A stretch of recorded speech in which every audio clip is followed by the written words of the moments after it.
The opening truth. Have you ever wondered why some people seem to collect friends effortlessly while you find yourself with just a handful, or perhaps none at all? Before you jump to conclusions about what might be wrong with you, consider this: having few friends isn't always a deficit. In fact, it might reveal something extraordinary about who you are. The truth is, society has taught us that being popular equals being successful, that having a large social circle is the gold standard of a well-lived life.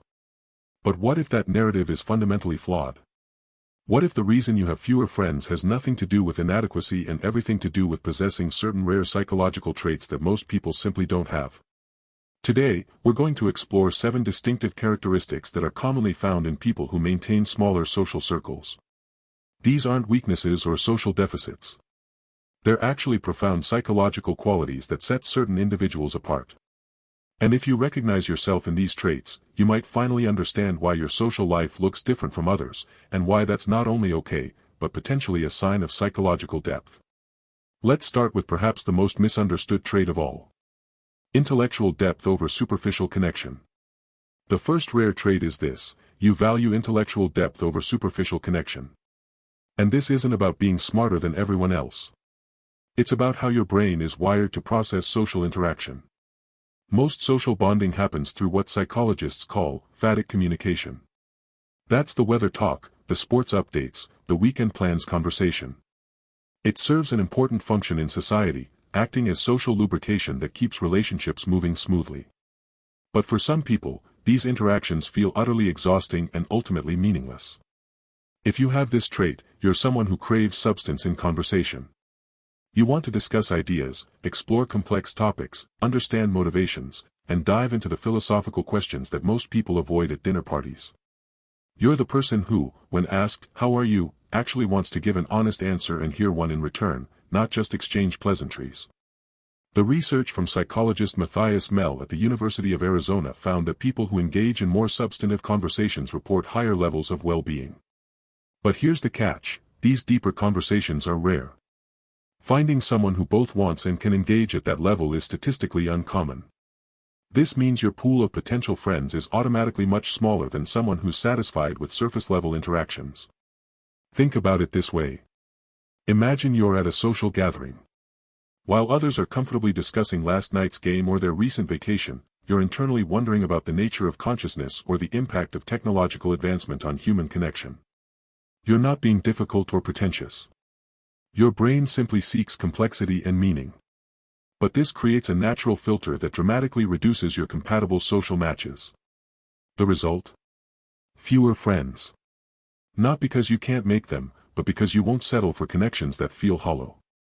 And that brings us to our second trait, which is closely related: authenticity as a non-negotiable standard. The second rare trait is an unwavering commitment to authenticity. This goes beyond just being yourself.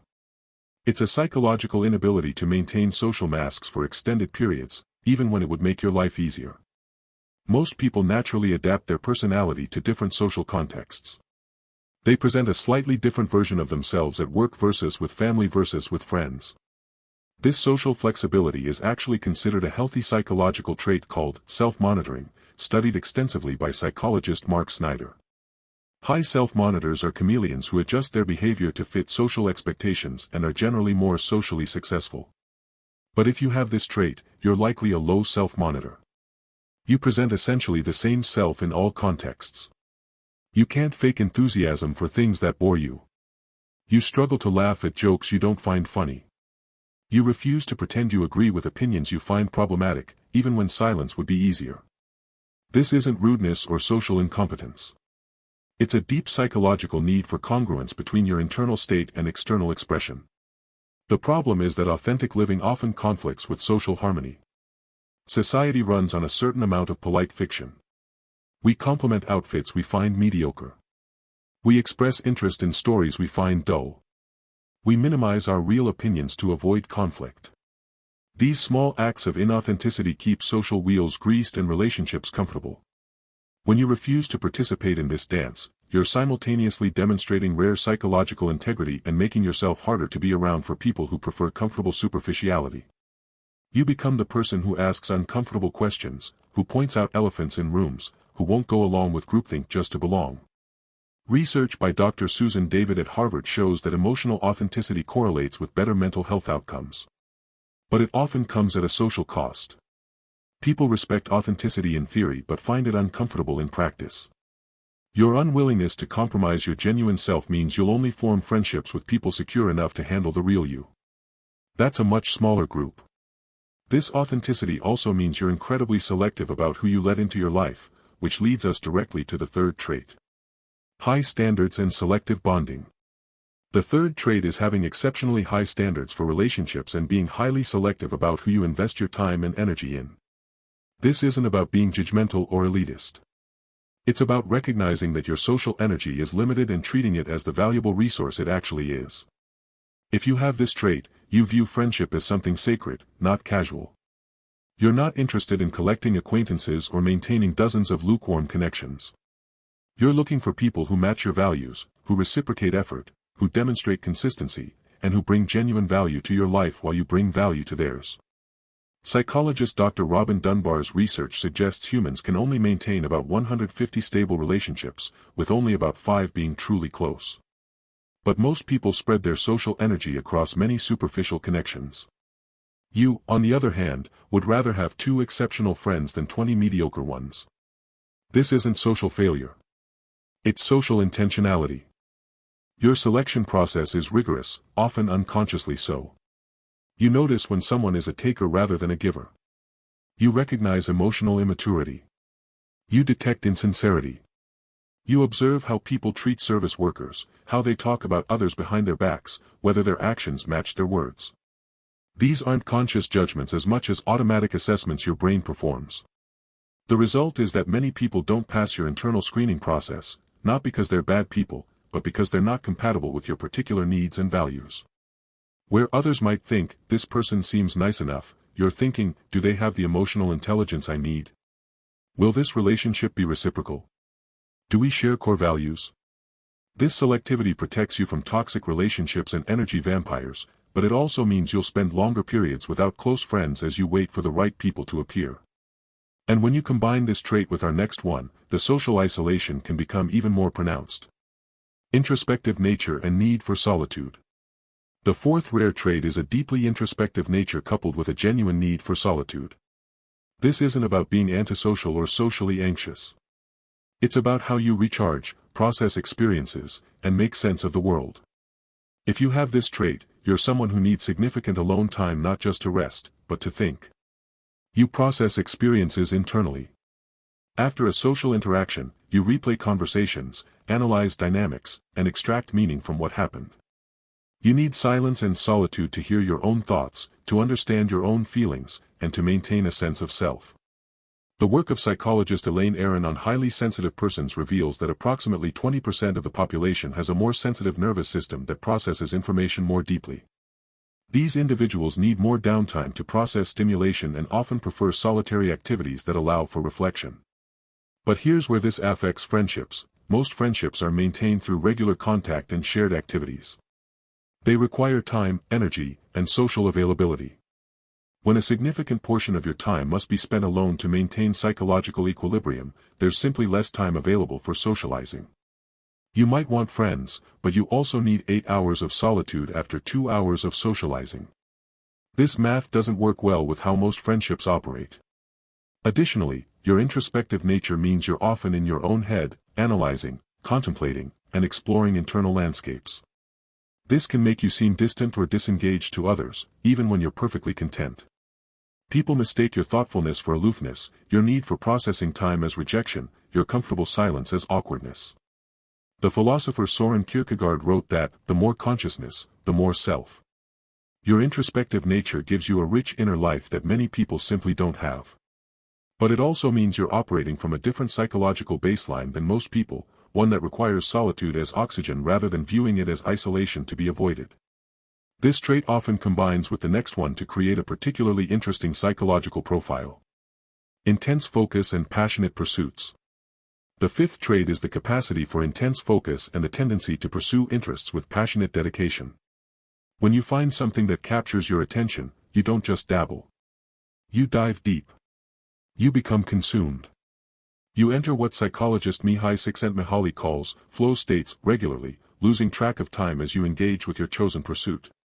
This might manifest as spending entire weekends mastering a skill, reading everything available on a topic that fascinates you, or working on projects that others find obsessive. Your interests aren't casual hobbies. They're passions that demand significant time and mental energy. The research on what's called need for cognition shows that some individuals have a higher intrinsic motivation to engage in effortful cognitive activities. They think for the pleasure of thinking. They learn for the joy of learning. They create for the satisfaction of creating. If you have this trait, your passions aren't just ways to pass time. They're integral to your identity and well-being.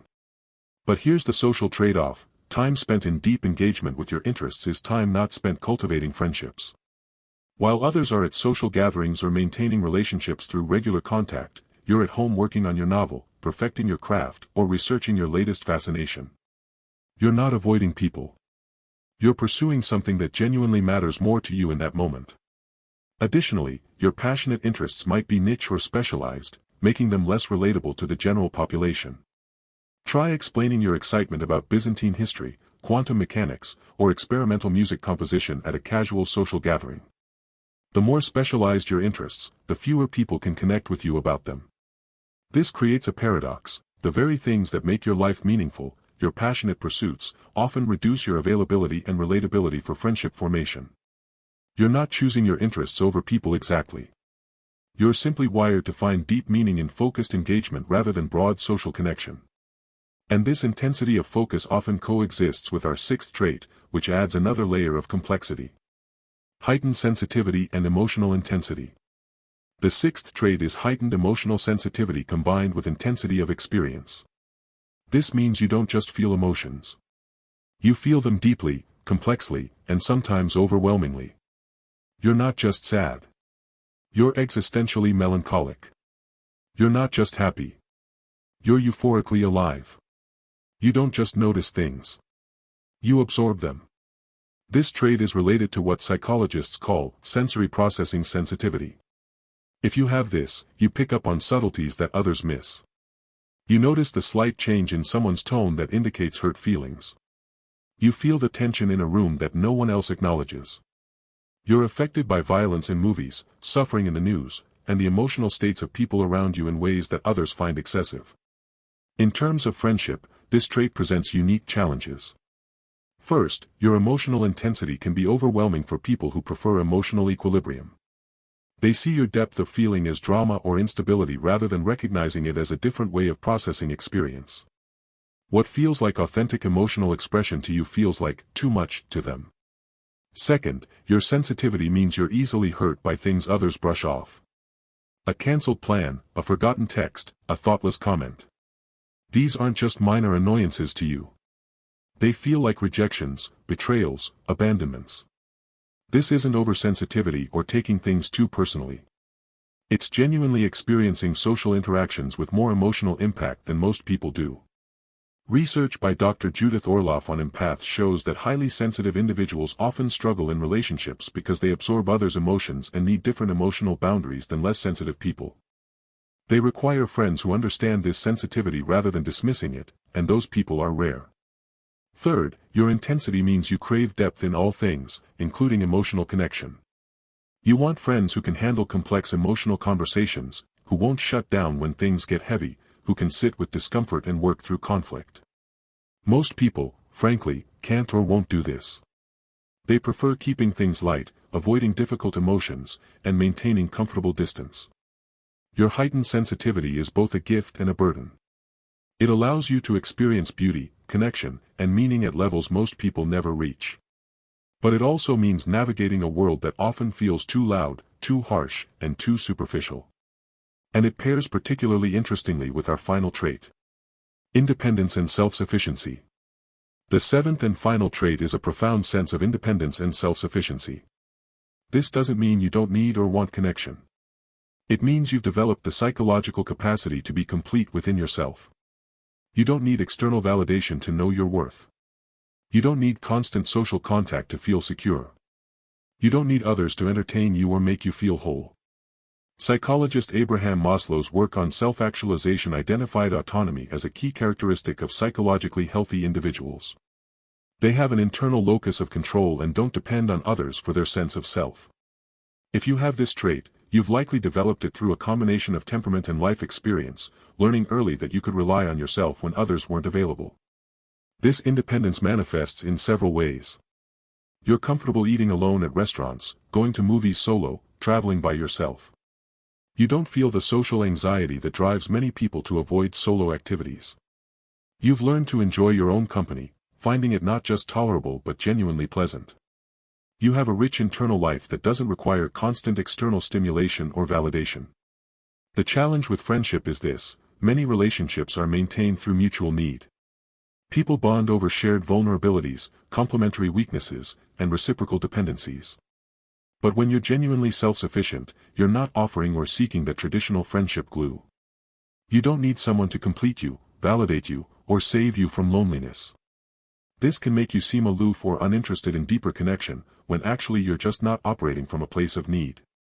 You're interested in connection for its own sake, for mutual growth and shared experience, not because you're lonely or incomplete without it. This is a healthier basis for relationship, but it's also less urgent, less dramatic, and therefore less compelling for many people. Additionally, your independence means you won't tolerate the small sacrifices of autonomy that many friendships require. You won't pretend to like activities you dislike just to spend time with someone. You won't compromise your values or schedule excessively to maintain a relationship. You won't engage in the sometimes unhealthy codependence that many friendships develop. This integrity is admirable but also makes you a more challenging friend for people who expect flexibility and accommodation. The hidden strength in solitude. So there you have it. 7 rare psychological traits that commonly exist in people who have few or no friends: intellectual depth over superficial connection, unwavering authenticity, high standards and selectivity, introspective nature and need for solitude, intense focus and passionate pursuits, heightened sensitivity and emotional intensity, and finally, genuine independence and self-sufficiency. If you recognize yourself in several or all of these traits, you now have a framework for understanding why your social life looks different from others. It's not a failing. It's not something wrong with you. It's a constellation of psychological characteristics that make you incompatible with conventional social structures while simultaneously indicating depth, integrity, and self-awareness. The poet Rainer Maria Rilke wrote that, "The only journey is the one within." People with these traits understand this intuitively. They've learned that the quality of your relationship with yourself determines the quality of your entire life far more than the number of people in your contact list. Does this mean you should resign yourself to permanent solitude? Not necessarily. Understanding these traits can help you seek out the rare individuals who share them or at least respect them. They're out there, though they're often alone in their apartments, deeply engaged in their own passionate pursuits, waiting for someone who understands. The key is this: stop measuring your social life by conventional standards. Stop feeling inadequate because you don't have dozens of friends. Start recognizing that your path is different, not deficient. Start valuing the depth you bring to the few connections you do form. Start appreciating the rich inner life these traits have given you. Because at the end of the day, having few friends might not be a problem to solve. It might be a reflection of living authentically in a world that often rewards conformity, maintaining standards in a culture that celebrates quantity over quality, and choosing solitude over superficiality. And that's not loneliness. That's integrity. In our next video, we'll explore the flip side of this equation: 7 signs you've met someone worth breaking your solitude for. Because while these traits might mean fewer friends, they also mean you know exactly what real connection looks like when it finally appears. Hit subscribe so you don't miss it.